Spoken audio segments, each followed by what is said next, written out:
Jumpa kembali dengan mata pelajaran sejarah.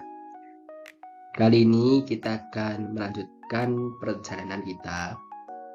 Kemarin kita telah membahas mengenai kerajaan Singosari, bagaimana hiruk-pikuknya, pola ekonominya, sistem politiknya, dan akhir kekuasaannya. Sekarang kita lanjutkan pembahasan kita ke peradaban Majapahit. Peradaban Majapahit yang perlu kita garis bawahi adalah di mana Majapahit adalah dinamika kebudayaan Indonesia. Lantas ada dua konsep yang perlu kalian tahu, di mana apa yang membedakan antara kebudayaan dengan peradaban. Kebudayaan itu berasal dari kata budaya. Budaya itu kalau menurut Ki Hajar Dewantara adalah hasil dari cipta, rasa, dan karsa manusia yang memiliki unsur estetika atau keindahan. Sedangkan peradaban itu puncak dari kebudayaan. Puncak-puncak dari kebudayaan masyarakat itu nanti akan menjadi sebuah peradaban. Majapahit pun juga begitu.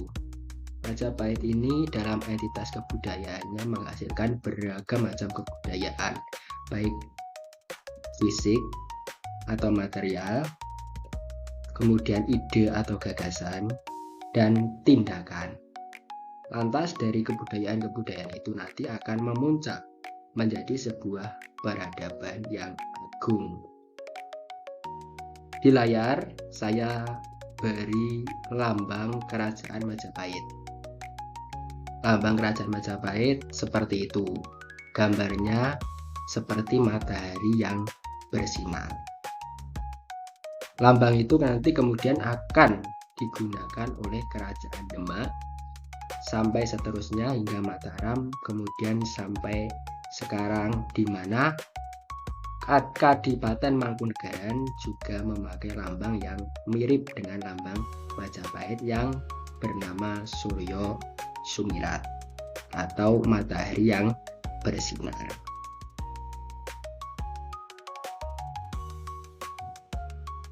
Lantas sebelum kita membahas lebih jauh tentang Majapahit, kita terlebih dahulu harus mengetahui bagaimana periodisasi sejarah bangsa kita.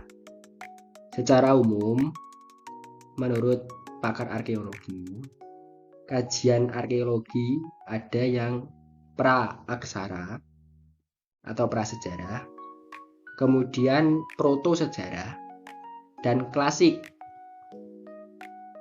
Prasejarah atau praaksara itu fokusnya adalah mengenai kebudayaan dan peradaban sebelum manusia mengenal aksara atau tulisan. Sedangkan protosejarah adalah masa di mana terjadi peralihan antara manusia yang belum mengenal sejarah kemudian mulai menemukan bukti-bukti sejarah atau bukti-bukti aksara. Namanya protosejarah atau masa transisi atau masa peralihan dari yang semula manusia belum mengenal aksara yang disebut sebagai masa praaksara, kemudian mulai menemukan dan mengembangkan aksara atau tulisan.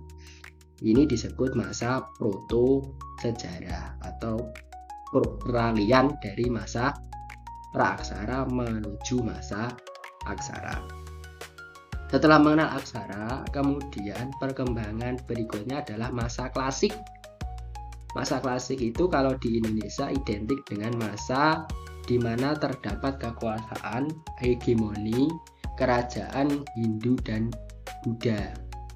Di mana pada masa ini manusia telah mengenal aksara atau manusia telah secara masif mengembangkan budaya tulisan.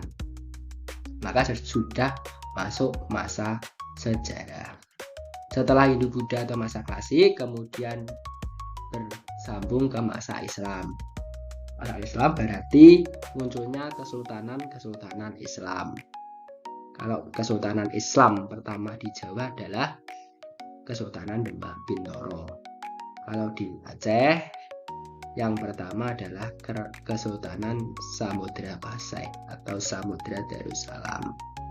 Setelah Islam kemudian beranjak ke masa kolonial. Di Indonesia mulai terjadi invasi atau aneksasi kekuasaan dari yang dipimpin oleh Kesultanan Islam, kemudian mulai ada orang-orang Barat atau orang-orang Eropa yang bercokol di Indonesia yang ingin menanamkan pengaruh atau kekuasaannya di Indonesia.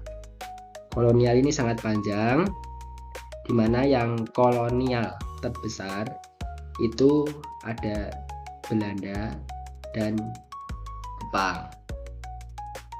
Belanda lebih dulu sampai tahun 1942. Berakhir karena ada perjanjian Kalijati, di mana Belanda menyerah tanpa syarat kepada Jepang. Kemudian Indonesia di bawah tirani negara Jepang atau negara Geisha selama 3,5 tahun, dari tahun 1942 sampai tahun 1945.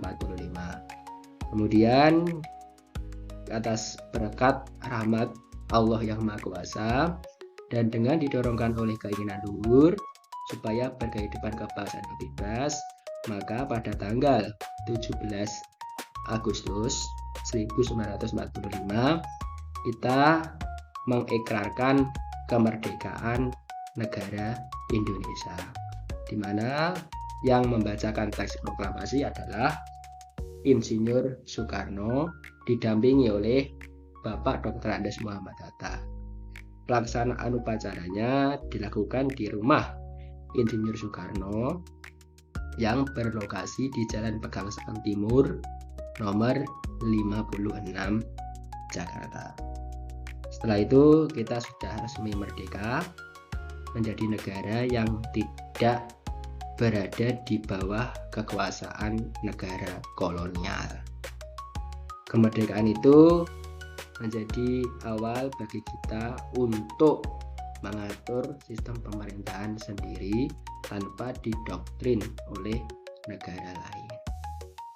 Begitu perjalanan sejarah bangsa Indonesia dari masa awal atau praaksara sampai kemerdekaan. Majapahit berada di level ketiga di masa klasik Hindu-Buddha. Kebudayaan klasik kalau di luar bangsa Indonesia itu ada kebudayaan Yunani Romawi. Itu merupakan kebudayaan klasiknya orang Eropa. Kalau di negeri yang masuk dalam jajaran negeri di Asia Timur, maka kebudayaan klasik Cina itu ketika zaman dinasti-dinasti. Jadi ada dinasti Mengxi, Mongol, dan dinasti lain dengan beberapa bukti kebesaran peradabannya. Salah satunya yaitu dibangunnya Great Wall atau tembok besar Cina. Kalau Jepang, zaman klasiknya itu berlangsung ketika zaman Jepang dipimpin oleh shogun. Shogun yang terkenal yaitu Shogun Tokugawa. Kalau Indonesia, kebudayaan klasiknya berlangsung di zaman Hindu-Buddha, termasuk era Majapahit. Syarat suatu perkembangan kebudayaan dinamakan kebudayaan klasik itu yang pertama, yaitu di era itu dikembangkan tonggak-tonggak awal peradaban. Misalnya aksara, sistem kerajaan, seni rupa, seni sastra, penataan masyarakat, dan sebagainya. Aksara Majapahit itu terus digunakan hingga era Islam. Sehingga dapat dikatakan bahwa Majapahit merupakan suatu entitas yang menemukan tonggak-tonggak awal peradaban yang digunakan oleh peradaban selanjutnya. Sistem kerajaannya pun juga begitu. Seni rupa termasuk candi, seni sastra termasuk kitab-kitab di dalamnya, penataan masyarakat dan sebagainya itu terus dikembangkan di era-era selanjutnya. Berikutnya hasil-hasil kebudayaan seperti konsepsi norma.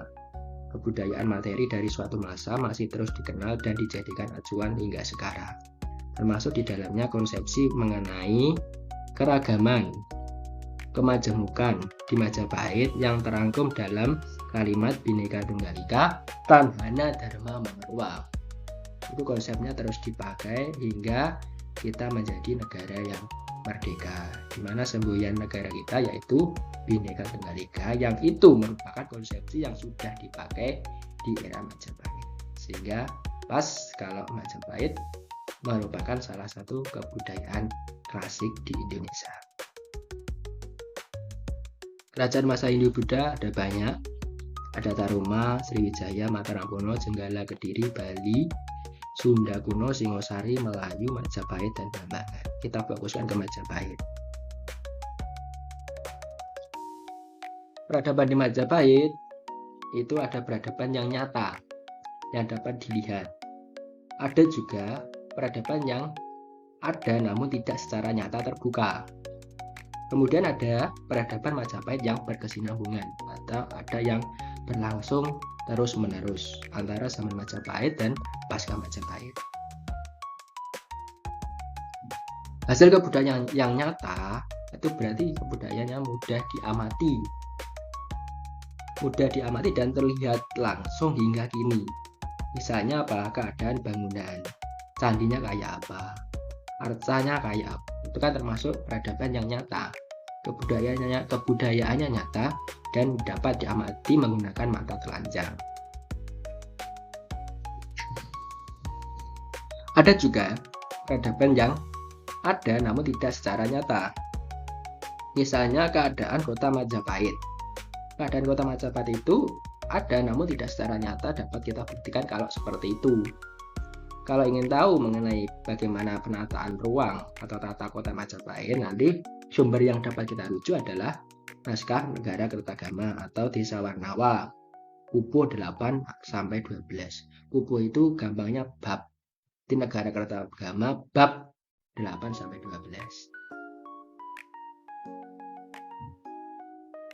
Terus kebudayaan era Majapahit yang terus dikenal hingga zaman selanjutnya.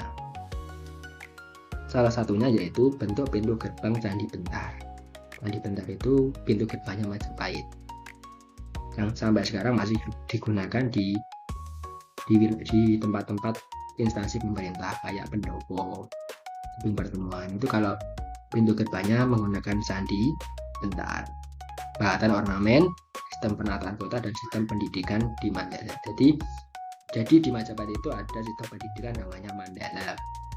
Dan juga huru kala. Kalau Mandala itu nanti diajar oleh seorang guru namanya Ki Ajeng. Begitu mengenai kebudayaan Majapahit. Nanti tugasnya yaitu mencari bagaimana keberlanjutan dari kebudayaan era Majapahit yang nyata tadi, yang ada tapi tidak nyata, dan yang terus dikenal hingga zaman selanjutnya. Silahkan dicari contoh-contohnya dan penjelasannya. Nanti kita akan kupas secara mendalam. Terima kasih atas atensinya. Sampai jumpa lagi. Semoga selalu sehat dan mendapat limpahan rahmat, hidayah, taufik dari Tuhan Yang Maha Esa. Jangan lupa, salam sejarah, salam kita, salam bangsa, jas merah.